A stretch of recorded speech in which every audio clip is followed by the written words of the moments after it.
Hey, welcome to the All Ambient podcast, where we dig into the creative process, we hear untold stories, and we explore the minds of some brilliant people behind some of the finest ambient music that's out there. I'm your host, Mike Graff. I make music as Dear Gravity. Here we go. This one's a great episode. Digging into a roundtable, of course, with Kirk, Ben, and Marshall. If you're here for the first time, our roundtable episodes are where four of us gather together and kind of chew over a certain topic that explores the creative process, explores what it is to be an artist. And today is no exception. We explore the concept of the Pixar problem. The idea that Pixar has been quoted to say that they never finish movies, they only release them, which is an interesting concept. It can go multiple directions, and so we explore what that might mean, in fact, to us as musicians, and how we can learn from that on both sides of the coin. So we're going to get right into that. Before we do so, really glad you're here. If you haven't joined All Ambient on Discord yet, make sure you do so. Link is in the show notes. You do not want to miss out on that conversation. A lot of people connecting with each other, getting to answer each other's questions and build some cool community. It's a really great family that's growing there. But also, there's great conversations happening around the podcast topics, and you can even ask questions and give feedback for what you want to see happen in future episodes or who you want to see in future episodes. So please come join us. That'd be great. Also, make sure to stop by all-ambient.com. Of course, information on how you can license the music that you're hearing from any of these artists, which is a great resource for creators, for film and video, for all that. But also there are some great things that we're going to be rolling out in the coming weeks, coming months, some new developments that, not to be an overpromise, underdeliver situation, but we're anticipating great things on how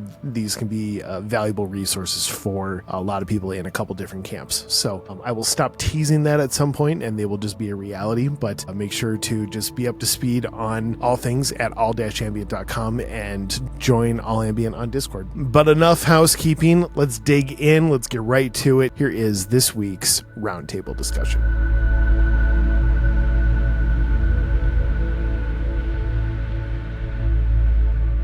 Everyone, welcome to another episode of the All Ambient Roundtable. I could not be happier, not only to be here, of course, with Kirk, Marshall, and Ben, but we have recently made the transition from an audio podcast to a video podcast. You can see us, which is all sorts of fun and also all sorts of frightening. And I'm starting to get just a little bit of a nervous tick about when I reach over for a bottle of water or any of that fun stuff. But you know what? We'll figure it out. It's all good. It's kind of fun to, of course, I mean, we've always been coming from many different corners, from, the Twin Cities, Minnesota, and then, of course, Kirk, Memphis, Tennessee, and Marshall, Denver, Colorado, and Ben, in the heart of Hong Kong.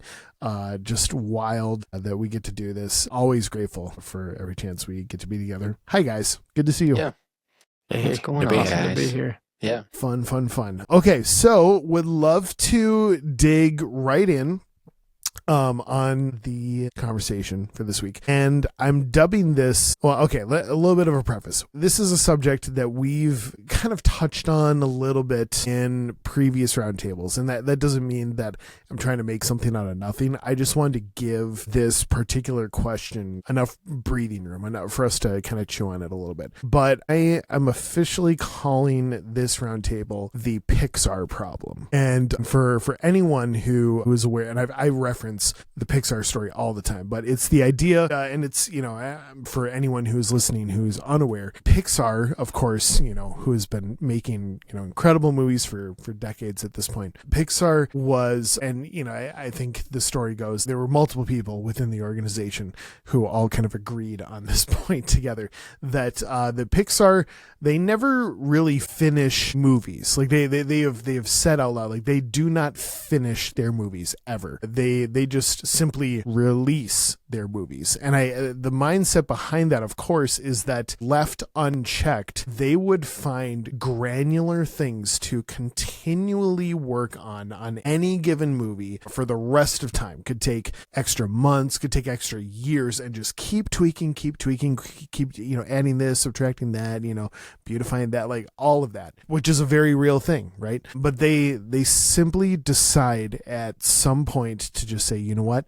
What's done is done. We're sending it out the door. Ship and don't look back, right? So of course, we are all in the same boat on the music side of things. Was curious how you guys personally, like, how you interact with the Pixar problem. And maybe like a better way to ask that is sort of what your finishing up your project process looks like. What are your guidelines for when something is done, when you're ready to send it out the door? Is it just kind of like that gut feeling, that internal barometer, or is it more like, okay, I've put in this many hours, like I just need to be done with this thing, or kind of somewhere in between? What does that look like for you guys? What do you do? How do you release your stuff? Tell me, how do you make music? What is this thing that we do?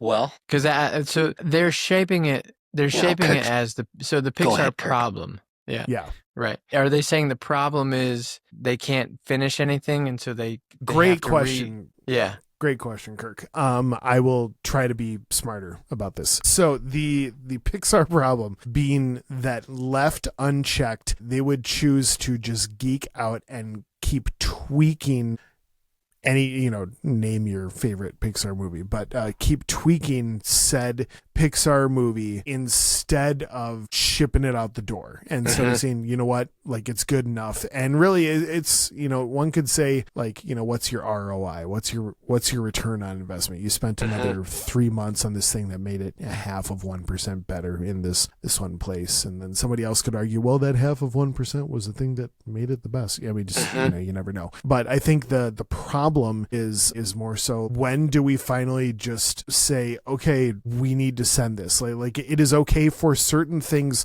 that we could even dream of doing to this for us to not do it because it is time to get this out the door. Yeah. Yeah. Yeah. Okay. Yeah. No, that makes sense. And so it's like the problem, they're calling it the problem almost as a self-awareness of their own reality. And so what they've decided to do is to reframe finishing and to call it releasing, letting go, I had a track on an EP called The Art of Letting Go. And it's kind of that same idea of like, there is an art to letting go of your art, just like anything else. And so I think that's really smart to say that we're not finishing it, we're letting go, we're releasing it. It's good. And I think if we can do that, we will be more prolific in the things that we do. And I think sometimes you just have to get stuff out so that you can make room for new ideas and new things.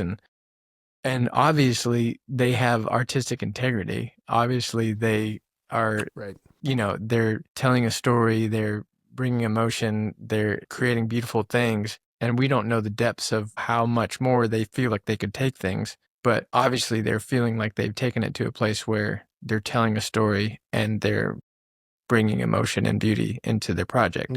So it's like no one's questioning it's not like I saw there was I don't want to like tear anybody down or whatever, but they like did a comparison of like one Pixar Disney thing and then like another Pixar or another Disney thing, and one was like beautiful and amazing, and the other one was like a lyric video. It's like almost the whole thing was like a lyric video. It's like there's no animation. It's like it's a lyric video. Like that's about the easiest thing you could do as an animate.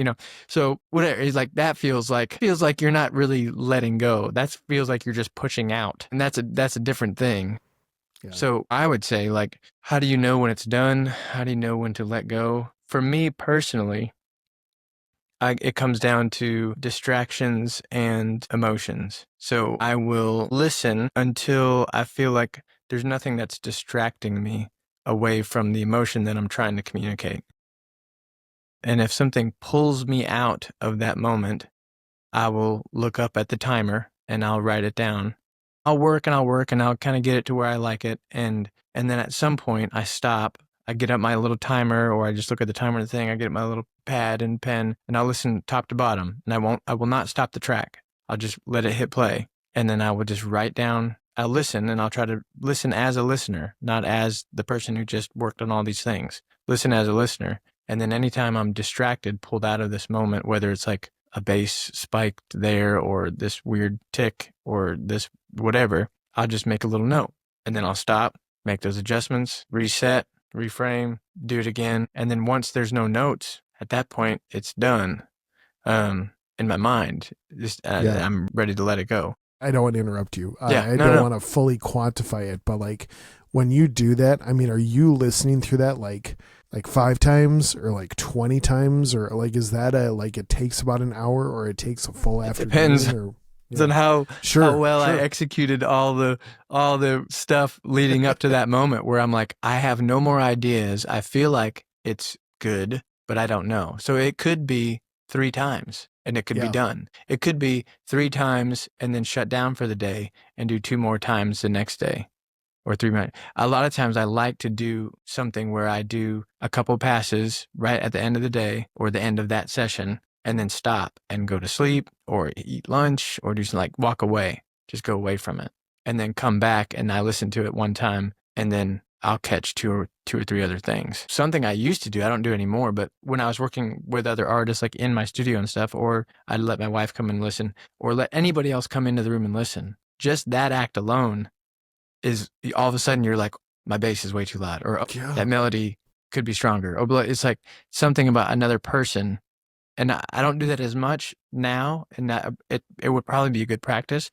But what I try to do is I try to listen like a person listening to the song and not like the person who wrote it. And so that sometimes that just takes a little space. But yeah, it might be 2 times, 3 times, 5 times. By that point, it's usually not a lot when I'm towards the end. Now, if I'm like in a writing world and I'm writing like more, I don't know, like if it's a singer-songwriter thing or if it's more complex sections and parts and things, a lot of times I'll write something and then I'll come back and I'll just trash it and start over. Yeah. But that's to me, like when I'm writing, it's different. But when I'm finishing, it's usually a handful of passes and then it's take a break and then do it a couple more times. Love it. Good answer. I love it as well. And I wish I could be as elegant as Kirk is with it, but I can't. I totally relate to you, Kirk, and especially when it comes to like someone else coming and listening to it. I don't know. It's just, it's funny how you said that because there's like something that turns on in your brain that's like, oh my gosh, they're hearing this. I actually need to fix that. But I resonate a lot with if I have the time to give something a day, I love to be able to like have fresh ears on something. I think, we all know the benefits of that. Sometimes it's like, we just work on this stuff for so long. It's I know there's times where I'm like hesitant. I feel like hesitant to, if, you're doing something for a client or something like that, where it just feels like, man, I've just been listening to this all day. I just have to turn it in. So if I can get fresh ears on something, that's great. I think when it comes to calling something finished, I don't know, it's intuition for me. I was thinking about, as you were talking there, Kirk, just like how, as we're kind of creating these pieces, it's like we're for the most part, we have a core foundation of an idea, and then we're just from there, there's the hope that we're kind of like chasing some inspiration and things that are making us excited and sounds and trying stuff. And then I feel like for me, there's a point that goes, okay, now it just feels like I'm just searching for something when I don't necessarily need to be. I don't know. There's like for me, there's like a very like, there's some kind of line of, okay, I think I can either, maybe it's just stopping for the day, right? Maybe like you're not finished with it, but it's like, okay, now I'm not feeling productive. Now I feel like I'm just kind of adding something just to do so. And I think that's a very also like kind of what's happening with my emotions while I'm listening to this. And does it need something still? So that takes practice, right? To let go of something like that and to be able to say, there's enough of this. I know I've talked about muting things in the past. I like to do that as well if I'm just... Yeah, you're really good at that. Yeah, with stuff that we've done together on multiple projects. Yeah, just being able to like strip stuff away and figure out what parts of it you miss and need to maybe add back a little bit, but then, even more so like what parts just really weren't crucial and were kind of getting in the way of the main thing sort of singing through. Yeah. Yeah, I don't know. And that's I always feel like that's kind of nice when like mute something here and there and it's just like, oh my gosh, like I can hear this part so much clearer, or the mix just sounds better, or that sort of thing. But when it comes to just calling it done, turning it in, like being done with it, I don't know. It's like it's a gut thing on my end, I think, for the most part. So Yeah, I agree with you guys completely. Like in terms of, I mean, pretty much my process is very similar. Listening through, typically I export completely the project, so I'm listening in like iTunes or whatever, so I don't have any visual cues as to what's going on. So I'm just listening. Right. And I find that helpful, but then, noting down the issues, coming back to it in a couple of days, listening with fresh ears, all of those things for me are really important. I think there's a few things that over time I have kind of learned about, at least myself. Firstly, that I definitely have, if there is a Pixar problem, I have that. I could easily just keep tweaking and tweaking. But I have learned that there is a point where not only does it kind of not really make much of a difference, it actually makes it worse. And it kind of, you start losing, at least in my process, I start losing the beauty of the original idea, and it starts kind of just becoming almost not too perfect, but too polished and too, especially if you're working with EQ curves and compression and all of those kind of things. And that's now really perfect. It's like you're not getting anything standing out, and you're not getting any kind of uniqueness to the sound, and it just kind of crushes itself. And I don't know, maybe that's a flaw in my mixing and production process, but I feel like once I get to a point that I'm like, this sounds really good, I'm happy with it, I've kind of have it on in the background and it's not like bothering me, I'm like, great, this is good. And I've regretted especially early on, I've regretted the times when I've worked on something too much. And yes, probably from a production perspective, there is elements of it which are kind of good and right, but it's like it lost the original thing. So yeah, that for me is kind of crucial. With that said, I do think it depends a little bit on the style of music, and Kirk, you also kind of referring to this a little bit, but with ambient, I think there's a lot of grace with kind of the overall balance, the overall mix. Something stands out, that's an intentional kind of weird hiss on that. That's what I was intending, or whatever it is. You can kind of get away with that because it adds to the soundscape, and it's kind of part of the beauty of the process. Right. In other styles that I write in, especially our Narrow Skies project, which is kind of alternative, down tempo kind of thing, there are a few more production kind of quote unquote rules that kind of need to be followed, especially when there's vocals involved and all that kind of stuff, that I do spend a lot longer in that process, listening multiple times, using kind of reference mixes so I can kind of make sure that it's going to absolutely stack up in, on streaming platforms. So it kind of feels like it's part of that genre and part of that style. Yeah. So that takes me a lot longer, but the process is still the same, which is listening in full, kind of making sure there's nothing standing out. And just ultimately also trying to adhere to that kind of, don't work on something too much, because you will kind of crush some of the humanity out of it. Right. Wow, this is all really, really good. Oh, go ahead, Kirk. Well, I just, from like a very practical standpoint, that's like what I was talking about as far as like distraction versus emotion, or you could even say like distraction and excitement. Like sometimes what I thought was a distraction, if I'm not listening emotionally, it actually was excitement. And so in my quest to smooth out, and a lot of this is it's just volume or EQ, like little things like that, or a reverb throw or a delay thing, or it's like, but a lot of times in my quest of making it not distracting, I've all of a sudden made it not exciting, and so that's where you're talking about like our humanity, and like the thing that got us excited about this part, we just made the transition perfect, and now we just made it not exciting. But that's the balance between the distraction where the excitement pulls us out of the experience, and there's like there is like a threshold, and so you have to decide, am I being distracted by this, or am I being excited by this, and then make those calls and be like, no, this is why, like where you're really listening emotionally, which is the thing that's the practice, is like, how do I listen emotionally?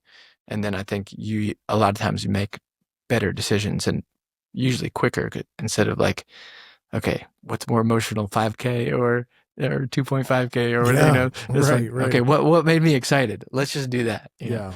Oh, it's really good. So I like just a little behind the curtain on this one. We're all, I would consider all of us to be, prolific artists. Like there's not only a talent there for sure, but also there's just a lot of there's a lot of music that's being released by all of us. It's going out there. I have found I've kind of marked this year, 2025, as a year where I don't see myself working less. And part of this is just from my little kind of semi-sabbatical I went on over the last couple of weeks, just kind of processing through a bunch of stuff. It was great. Absolutely loved it. Highly recommend it. But the idea of I'm not here to necessarily work less, because I love what I do. Like I thoroughly enjoy pressing into, the opportunities that we've been given, which is great. But like one thing I do want to ask myself is slowing down my pace on like how fast or how much time I'm putting into any given release. If I were to increase the amount of time that I put into something by 20%, so I'm technically putting out like 20% less stuff, or increase that, 30, 40, whatever. Am I making those releases that much percent better by sitting in them for a little more, or at the very least giving myself the room to sit in them a little bit more? Or am I starting to create my own problem where I'm getting, and you guys know me, like sometimes my analytical side can over analyze and start asking questions. You're like, dude, you're taking one step forward and two steps back. Like you gotta just stop.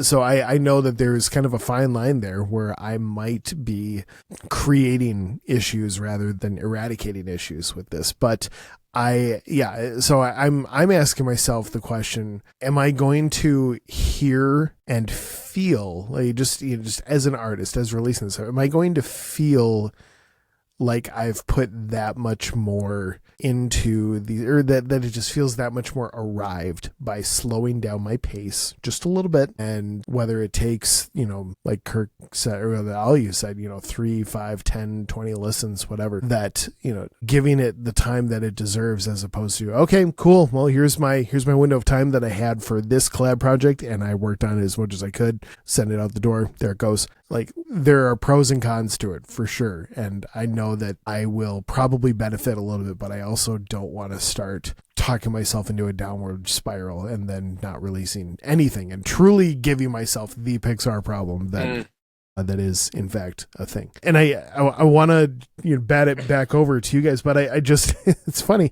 Like it just kind of dawned on me. So we just did our 4-way collab just a couple months ago, but it just dawned on me, we put pretty significant parameters around the amount of time that each of us were going to spend on it, like spend about an hour ish and then send it on to the next person. And Marshall, thanks for sending the masters back, and things are feeling awesome. Love it. I am not listening through those 4 songs and I'm like, oh man, what I would do with another 3 hours each on each, like there's not this like ache inside of me that is like, well, okay, this is cute, but man, if we would have gone for, like that sort of thing. So there is not a direct correlation between, something has this amount of time that is put into it, therefore it is now this valuable. And we've talked about that bits and pieces at other roundtables, but yeah, I just look at that release and it was a pretty fast release, I would say, but it doesn't sound like it wasn't thoughtful. You guys each put your hands and your hearts to it in the exact ways that you do, and it turned out great. I really do think it does. So then that would lead me to question methods of, well, maybe you should slow down, dude. Maybe you should do some more. Doing more time is maybe just gonna cause more problems than it is solve them. I don't know. Talk me off a ledge, guys. I love the intention of kind of slowing down a little bit and taking that time. And I think that's a really something that probably we could all use. I wonder, at least in my own kind of journey and kind of what I'm setting as an intention for this coming year, honestly, I want to just not necessarily spend more time from a production standpoint on every track. I just need to spend the time that kind of feels right and is appropriate. Be okay with releasing slightly less music, producing slightly less music, and making a slightly bigger deal over each release. And when I say bigger deal, I mean like just kind of really believing in what I'm putting out there, not doing anything which feels a little bit more throwaway, including some of my kind of side projects. And then also allowing myself maybe that 20%, 30% extra time to work a little bit more from a kind of storytelling perspective, not just social media, but that's a key part of it. And allowing that to be part of the creative process and kind of bringing along people for the ride. And I think those two things go hand in hand, because if you're releasing too much music, you can't make each release feel special to yourself or to your people who are following you. So doing slightly less, putting that back a little bit more on the kind of telling people the stories. Because I mean, none of us are touring, so we're not performing this stuff. We're not taking that whole massive amount of time to go out and kind of perform this. So spending a little bit of time on just a few extra videos doesn't feel like a massive commitment. And so from my perspective, that's kind of the direction I want to go. Whether I will achieve it this year or whether it'll be a very slow kind of transition in that direction, I'm not sure. Yeah. But yeah, and even from a label perspective, it's like I don't want to kind of go down the rabbit hole of just releasing so much music that if you're following the label, you're like, oh wow, there's 4 releases this week, I can't keep up with it. It's like, no, everything needs to feel special for the artists, for the label, for the fans.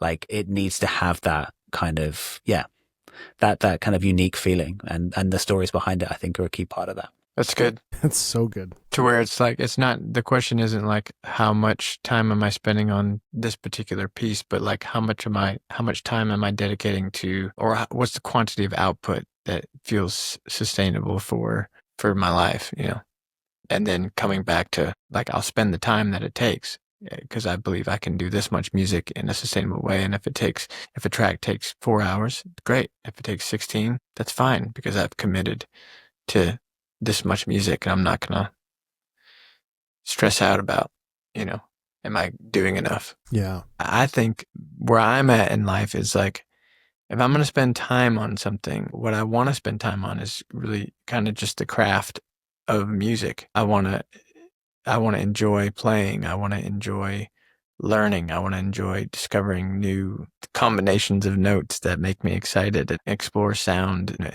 Like, I think if you're going to spend more time on something, spend more time on the craft of music, which might not be writing at that moment. It might literally just be practicing. It might literally just be improvising. It might just be sitting down and listening to something that's all you're doing, is you're listening to something and you're just letting music excite you again. I think spending more time on that, I think, will yield more than just saying, okay, I'm going to spend way more time on my actual pieces that I'm writing. Qualify that as of like, some pieces are going to be more complicated and they're just going to take more hours. It's like you ask a construction worker to build you a treehouse or to build you a 4,000 square foot mansion. Like those are two different things, both beautiful and amazing. But it's like, what am I making? Is it going to have very complex orchestration? Is it for a specific project that's a film project? Or is this, what am I making? What are the tools and the materials? Then I can usually know that I'm making something in this world. It's going to take me 5 hours, probably. Yeah. Something can happen and it can take me on a rabbit trail that makes it 10 hours, or I can just knock it out in 2.5 or whatever it is. It's like, or if you're like, I have this vision for this orchestrated thing that's going to be synced up to a film or dancing or whatever. It's like, well, you're probably not going to knock that out in 4 hours. That's probably like a 2-day, 3-day event. And you're like, okay, that's what I'm building. I want to build that. And so I think this getting the scope of the project in your mind to help you define the timeline is great. And I think that's where you're basically self-budgeting, producing, because you know what you're capable of and you kind of know how long it takes to do those things. Your intent should inform, to some degree, a relative estimate of the time that you want to do it. And if you give yourself the space, like he's talking about, to say like, I don't need to put out an EP every month. It's like, I could do 2 things a year, or 3 things a year, whatever it is. It's like, well, if that's what I was doing, what would I want to do? How much time would I want to spend on it? Yep. And I think those questions are great to ask. And then you budget the time and say, yeah, okay, and who knows what distractions or other things will come while you're doing it. But at least you're like, this is what I'm setting out to do for this. It's really good. Year, this quarter. Yeah. Man, Yeah, you guys are all right on the money with that, Kirk, for sure. In response, I like scheduling. I'm kind of a geek with my like, oh, okay, here's what I'm going to do for this morning and for this morning, which is great. But the one thing, and I've created my own problem, I think, is that I don't allow for all that much margin in the sense of if there is a song that, and undoubtedly there's always something that's going to be a little bit more of a wrestling match. Like some song will have more orchestration, or there will be something that it takes more time than kind of what you said, like the average number of hours you put into a piece. And I think I start kicking myself. I'm like, oh, I didn't get it done in the window of time, and man, I've got my plans on what the next 2 weeks are going to be. So shoot, I'm not going to get to this again for another month from now. And then I start, kind of, there's like that guilt that I've created, which I'm doing it to myself, and I need to grow in that for sure. But the practical lesson to learn is maybe just allow for some margin within the scheduling, like just, hey, you know what, if you get it done early, cool, and go, like you said, like just all the other fun things, all the like just playing around in the world. I actually, kind of a side note, but I just started every morning, I have sort of a practice in a sense of like every day of the week I'm doing a different, like, okay, I'm just spending an hour on piano, and I'm just spending an hour literally digging through sample crates and like just hunting down weird stuff on this day. And then spend an hour on guitar. Like just every day is kind of assigned to a different sort of just play in the world. Good. And I love that. Definitely worth it, and it definitely inspires a lot of new stuff too. But the just giving the opportunity for margin for that one song, that might be used by a song that does wind up going way over, and you got to listen through it another 10 times to make those little tweaks and all that. Or worst case scenario, you don't need it for that, and you just get to go play around a little bit more and get to have some more fun with whatever else. It doesn't have to be filled by another quote productive thing, which that's part of my whole wrestling right now is just how productive do I need to be, and like who's measuring that? Like there's no one. My wife's not measuring that, like my like my creator is not measuring. I am, it is me who is hating on myself for you weren't as productive as you could have, and that's just a really dumb thing. Maybe I'm exactly as productive. Maybe I'm more productive than I probably should be, and it would do me really well to just chill out a little bit and to give stuff a little bit more grease room. So yeah, all the stuff you guys are all dropping knowledge wise is really helpful. And yeah, I think, and certainly this is helping me in a big way, but I hope that there's some just really great nuggets along the way, some little truth bombs here and there that are helping anyone who's listening to this just to hone the craft that much more, to be able to feel like you're making an impact with the time that you have in your project. And also, maybe putting out some of those mental fires of, man, I just like, I've been working on this thing for so long, it just doesn't, like, I just want to keep tweaking. I want to make it, like just quote perfect. Maybe there's some, and this is kind of taken just a little bit of a left-hand turn right at the very end here, but maybe there's some mental processes and some stuff, some stories that you're telling yourself that you got to jump over. I look at some of my very, very, very, very early Dear Gravity stuff, and I would do things very differently right now, but it doesn't mean that they weren't important to release at that time and to help me grow into what the next release and what the next stage was in every way. So hopefully there are just multiple ways that this can help catalyze people making more and more great stuff, staying true to their creativity and taking steps in the right direction. So yeah, you guys are awesome. Thank you all so much for pouring into this and for just being great guys to do it together with. We appreciate it. Thanks, guys. Likewise, man. Yeah. Thanks again for joining us on the All Ambient podcast. This is about as shameless of a plug as it gets, but it really does help for those of you who are watching to give us a rating if you're on any podcast platform like Apple or Spotify or anything like that. On YouTube, we would love a follow, a subscribe, a like, all that fun stuff. And please leave a comment, a review, whatever is applicable to the right place that you're finding this. It really does go a long way. You don't have to make anything up by any means, but if there there's some value in this podcast for you, we'd love to hear about it. We, as the All Ambient family, would love to meet you. I know it does my heart good, as well as everybody else who's involved at All Ambient. So please do so. Come back and join us next week. We got another great episode coming your way. And until then, here's hoping that this music and the hearts behind it make your day and your life that much better. Thanks.